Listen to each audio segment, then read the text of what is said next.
Le match dans le match reçoit ce soir un pilote de Formula I. Né à Cannes, notre invité a commencé très jeune par le karting avant de connaître la F4, la Formule Renault.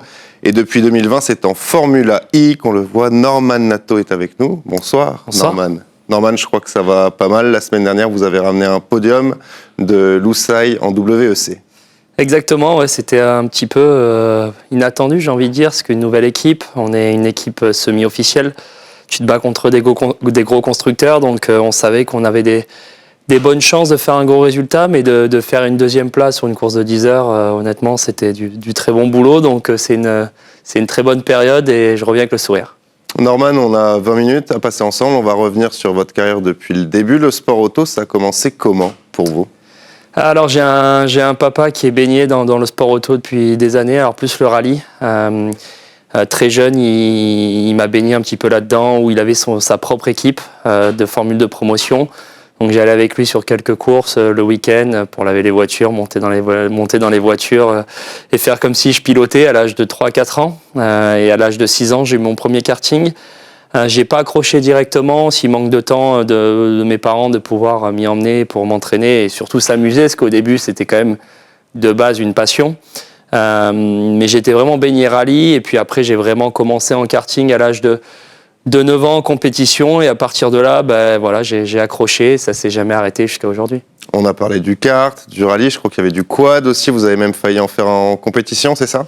Exactement, en fait, au tout début, quand j'étais jeune, voilà, mon père de base a une carrosserie, donc derrière la carrosserie, il y avait des petits chemins en terre où j'avais mon petit quad et après l'école, j'allais tourner en quad. Donc j'ai toujours été baigné dans le 4 roues, j'avais aussi un petit kart à pédale où je faisais mes freins à main avec, c'était un petit peu ma voiture de rallye à moi, mais c'est vrai que le circuit, la Formule 1, tout petit, c'était pas vraiment un rêve. Moi, je voulais être pilote de rallye. Après, en fait, la voie a fait que, avec le karting, ça s'est plutôt bien passé dès le début. Et après, la voie logique, quand tu marches bien en circuit, c'est d'essayer d'aller en Formule 1. Mais c'est vrai que le quad, ça reste des très très bons souvenirs. Le kart, je crois que votre première course, c'est à Gourdon. Là où vous aviez fait vos débuts en kart à côté, en fait, sur un parking, c'est ça ? Vous êtes bien renseigné, c'est exactement ça en fait. Mes premiers tours de roue à l'âge de 6 ans, on n'avait pas le droit en fait d'aller sur un circuit parce qu'il faut une licence. Donc mon père a quand même essayé, le circuit a refusé. Du coup, il y avait un tout petit parking à côté du circuit où j'ai fait mes premiers dérapages en fait. Voilà, c'était à 6 ans, tu calcules pas trop ce qui se passe. Et puis petit à petit, après, voilà, une fois que j'ai eu à l'âge de 8 ans où j'ai pu avoir ma propre licence et commencer à m'entraîner sur des circuits comme Gourdon, le circuit du Lic et les circuits de Brignoles. C'est des circuits en fait dans le sud de la France où il y avait des courses régionales et aussi là où ce qui m'a permis de pouvoir m'entraîner. Vous l'avez dit, votre papa était spécialiste du rallye. C'est lui qui s'occupe de votre apprentissage sur circuit.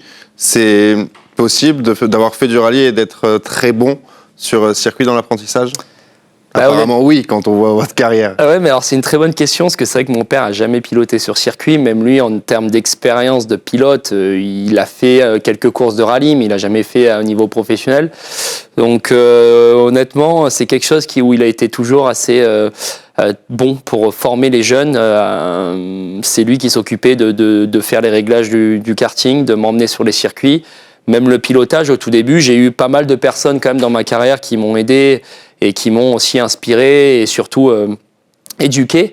Mais c'est vrai que la personne, au final, qui m'a quand même mis dans la voie et appris les bases, c'est mon père. Et c'est vrai que c'est quelque chose, au final, qui est quand même assez étonnant parce que c'est vrai qu'il est pas du tout circuit. Même aujourd'hui, il y a encore des choses. Le circuit, si je lui dis je fais du rallye, c'est quelque chose qu'il va adorer. Il est fier de ce que je fais aujourd'hui, mes parents sont fiers, mais mon père, personnellement, lui, c'est vraiment quelqu'un qui vient du rallye. Donc ouais, c'est vrai que c'est vraiment assez étonnant, mais il a toujours été en fait bon pour former les jeunes. Du moment que j'ai été pris en charge après en karting par des équipes d'usine, mon père a en fait créé une petite équipe de karting justement avec des jeunes parce que c'est quelque chose au final qu'il a voulu retranscrire après moi. C'est une expérience qui lui a plu et il a été pendant des années, il a formé des jeunes pilotes. Aujourd'hui encore, vous échangez avec lui sur votre pilotage ? Un peu moins, plus dans la technique parce que voilà, il a toujours été baigné, comme je dis, en tant que patron d'équipe ou même voilà en tant que carrosserie ou dans la mécanique. C'est quelque chose sur lequel il connaît de quoi, il sait de quoi il parle.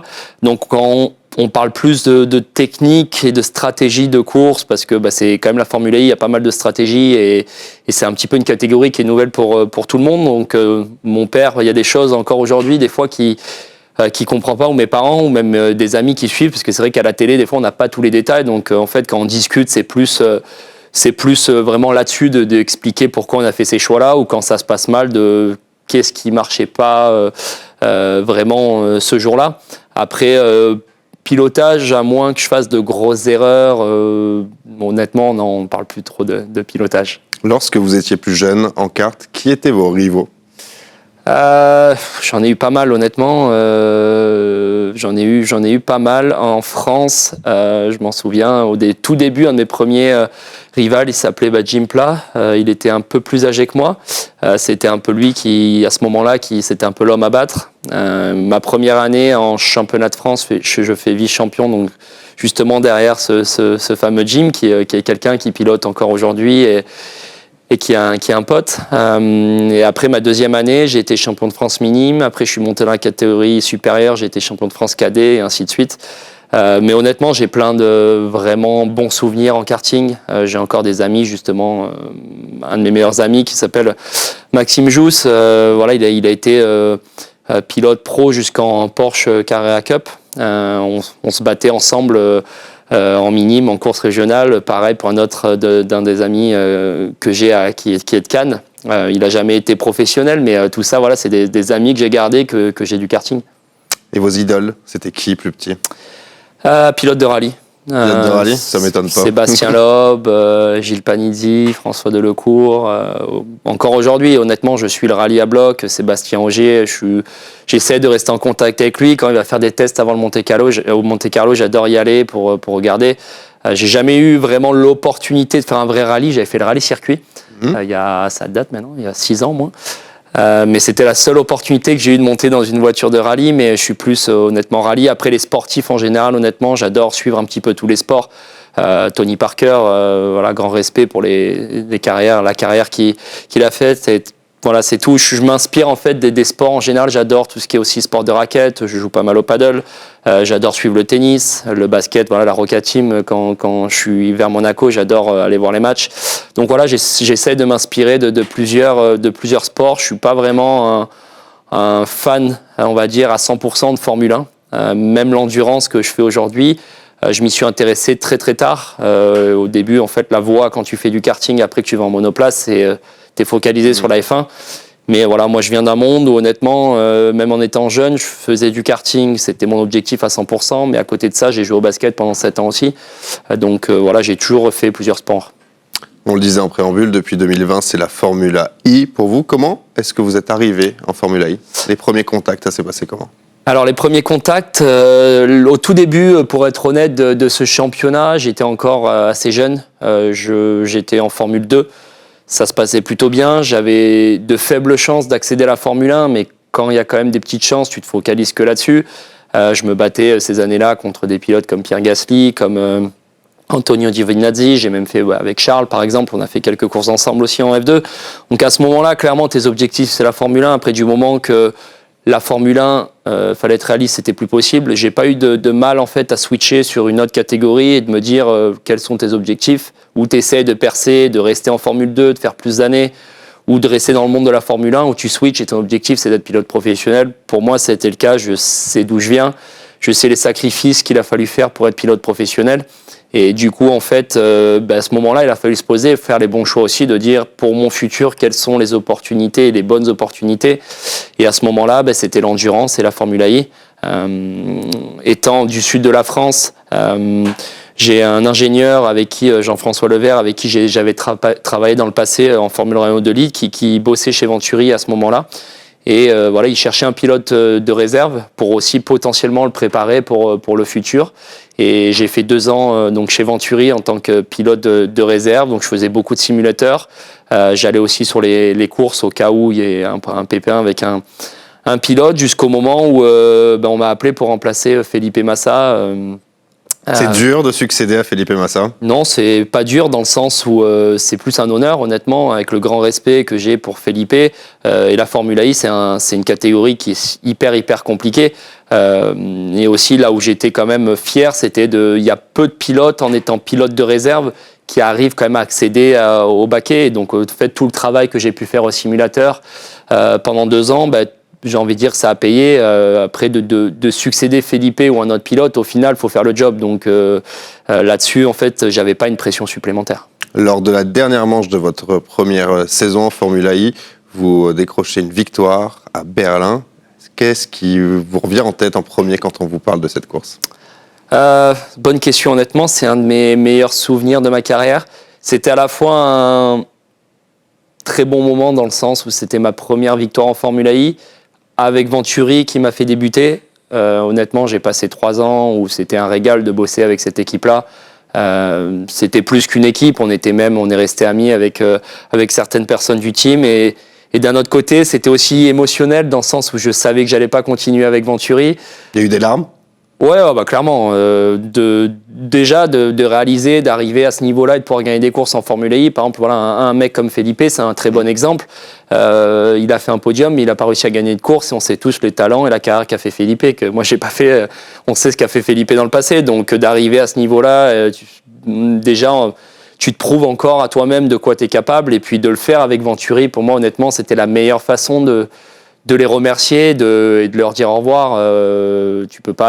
Tous les mots, honnêtement, que tu peux dire et faire dans des gestes, une victoire quand tu es compétiteur et quand on est dans ce monde-là, c'est des photos comme ça, honnêtement, c'était des très bons souvenirs. Donc non, c'était juste un jour où je me souviendrai. Norman, avant 2020, vous aviez uniquement connu des monoplaces à moteur thermique. Qu'est-ce qui vous a le plus surpris au moment de monter pour la première fois dans une monoplace électrique ? Honnêtement, toutes les procédures et l'intégration des systèmes derrière le volant qu'il y a pour piloter une Formula I, c'est ce qui a été le plus dur en fait quand tu switches d'une voiture thermique à une voiture électrique. Piloter, c'est déjà très dur en règle générale. Formula I, c'est des circuits en ville, donc on connaît tous la moindre erreur, tu finis dans le mur.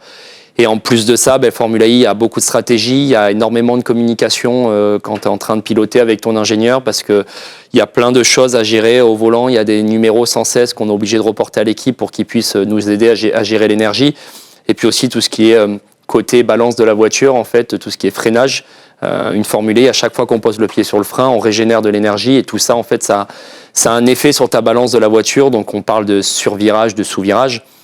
Toutes ces choses-là, c'est très très précis en Formula I et une simple erreur, tu peux perdre le contrôle dans la voiture.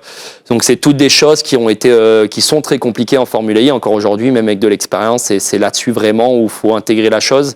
Et aussi le fait que voilà, c'est des journées qui sont très très intenses. On fait tout sur une journée, donc t'as pas le droit à l'erreur. Faut aller vite, faut être tout le temps à la limite. Et tu concours contre des pilotes qui honnêtement, aujourd'hui, 60% moins de la grille auraient mérité d'aller en Formule 1 ou du moins au niveau d'aller en Formule 1. Donc, c'est aussi ça que j'adore en Formule I, c'est qu'il y a un niveau incroyable. Tu es tout le temps obligé de te surpasser et il y a beaucoup de constructeurs. Donc, en tant que pilote, c'est là que tu veux être. Et en course, quelles sont les différences principales ?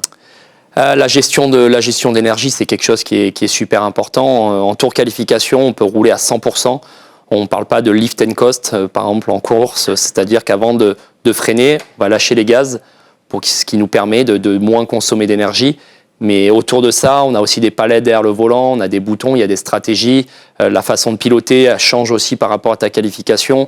Tous les tours, on doit donner des cryptos, donc une crypto avec des chiffres et des lettres à l'ingénieur pour qu'il suive exactement la consommation qu'on fait en live. Avec tout ça, des pneus qui ne sont pas des slicks, donc très faible grip en ville, des circuits hyper bosselés. Pour vous donner un ordre d'idée, Monaco, qu'on connaît bien, c'est un circuit honnêtement un des plus simples à piloter, c'est presque le rêve parce que tout est parfait, le tarmac est refait tout le temps. Quand on voit le circuit, on se dit pas que c'est simple. Simple, j'exagère peut-être le truc, mais c'est simple par rapport à d'autres circuits de Formule I qu'on a sur l'année. Donc non, c'est vraiment honnêtement un challenge, il y a très peu d'aérodynamique aussi, donc la moindre blocage de roue, tu peux finir dans le mur.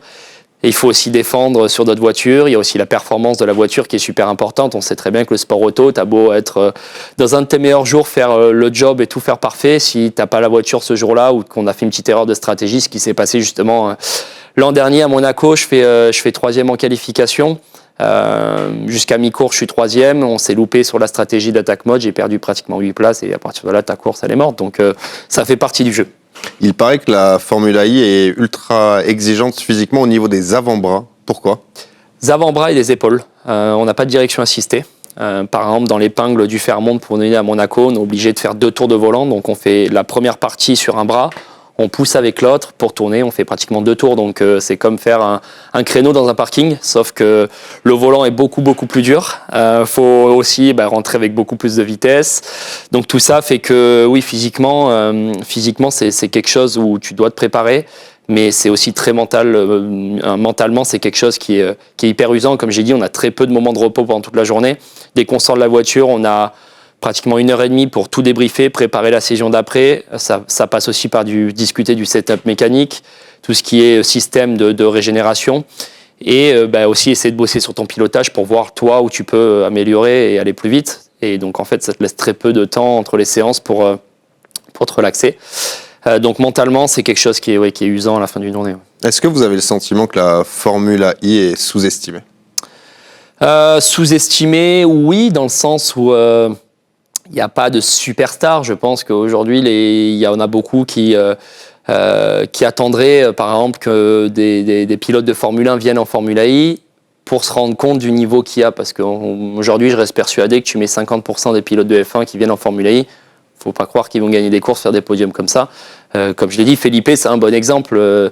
Il a fait des belles choses, mais au final, il n'est pas arrivé et ça a été compliqué. Et pas parce que Felipe s'est pas impliqué ou parce que on peut dire, il y en a qui disaient qu'il était trop vieux. C'est pas le cas. C'est que la Formule 1 est quelque chose qui est vachement différent, qui est très très compliqué, comme je l'ai dit, avec du très très haut niveau. Et oui, c'est sûr que c'est sous-estimé. Après. Je pense qu'aussi l'avantage de la Formule I, c'est quand même le show qu'on peut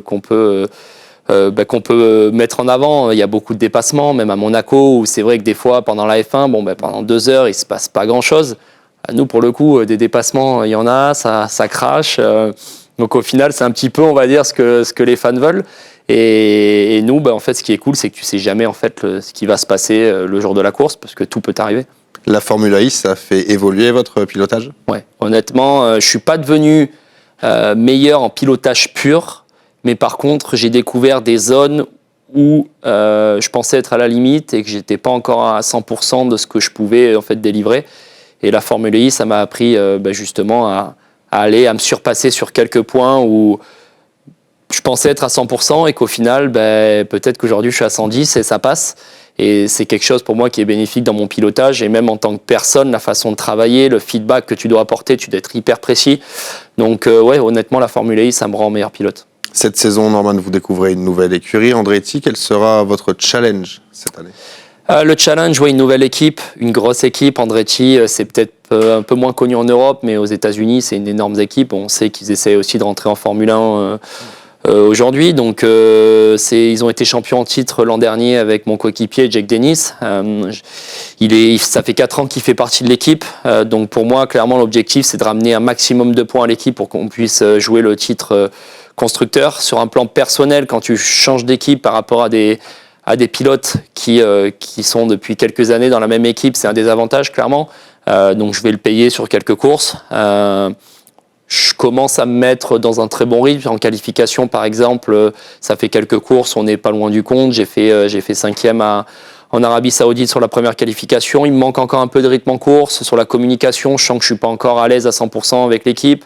Je n'ai pas encore trouvé mon setup mécanique exactement pour m'adapter à un powertrain Porsche qui est tout nouveau pour moi. Il faut que je réapprenne aussi tout un nouveau volant où il y a 320 fonctions que je dois connaître.